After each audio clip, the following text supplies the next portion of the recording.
السلام علیکم ورحمۃ اللہ وبرکاتہ۔ خواتین حضرات، آج میں لے کر آئی ہوں شوال کی 10 تاریخ کا وظیفہ، اللہ کی پسندیدہ تسبیح۔ میرے پیارے بہنوں اور بھائیوں، ویڈیو کی طرف بڑھنے سے پہلے آپ سے ایک چھوٹی سی گزارش ہے، میری ویڈیو کو اسکپ مت کیجیے گا، میری ویڈیو کو مکمل دیکھیے گا اور صدقے کی نیت سے میرے چینل کو سبسکرائب کیجیے گا۔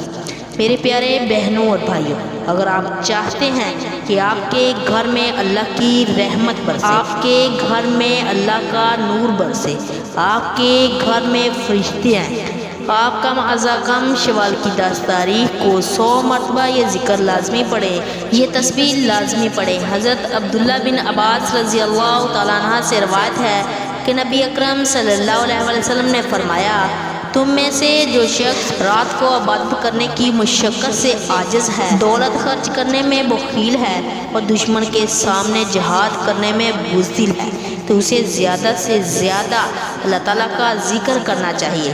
حضرت علی رضی اللہ تعالیٰ عنہ سے روایت ہے کہ حضور نبی اکرم صلی اللہ علیہ وسلم نے فرمایا، کیا میں تمہیں تمہارے عمل میں سے سب سے اچھا عمل نہ بتا دوں جو تمہارے اللہ کے ہاں بہت پاکیزہ ہے اور تمہارے درجات سے سب سے زیادہ بلند ہے، تمہارے سونے اور چاندی کی خرید سے زیادہ افضل ہے اور تمہارے دشمن کا سامنا کرنا یعنی جہاد سے بھی بہتر ہو؟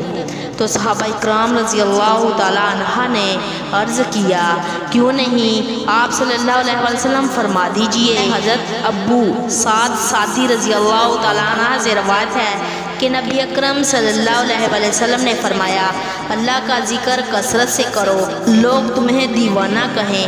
آپ صلی اللہ علیہ وسلم نے فرمایا، جب بھی لوگ اللہ تعالیٰ کا ذکر کرنے بیٹھ جاتے ہیں تو انہیں فرشتے ڈھانپ لیتے ہیں اور رحمت انہیں اپنے غوث میں لے لیتی ہے اور ان پر سکون اور اطمینان ہوتا ہے۔ 100 مرتبہ اس کو روزانہ پڑھیں۔ سبحان اللہ و بحمدہ سبحان اللہ العظیم۔ شوال کے مہینے میں ہر روز ضرور پڑھا کریں۔ شوال کی 10 تاریخ سے لے کر آپ نے آگے والے 20 دن لازمی اس عمل کو کرنا ہے۔ یہ ذکر اللہ تعالیٰ کا محبوب ترین ذکر ہے۔ اس کلمات کا 100 بار ذکر کرنے سے گناہوں کی مغفرت کا ثواب بنتا ہے۔ حضرت ابو ہریرہ رضی اللہ تعالیٰ عنہ سے روایت ہے، رسول اکرم صلی اللہ علیہ وسلم نے فرمایا، 2 کلمات ایسے ہیں جو زبان پر ہلکے ہیں لیکن میزان پر بہت بھاری ہیں اور اللہ تعالیٰ کو بہت زیادہ محبوب ہیں۔ وہ 2 کلمات یہ ہیں، سبحان اللہ و بحمدہ سبحان اللہ العظیم۔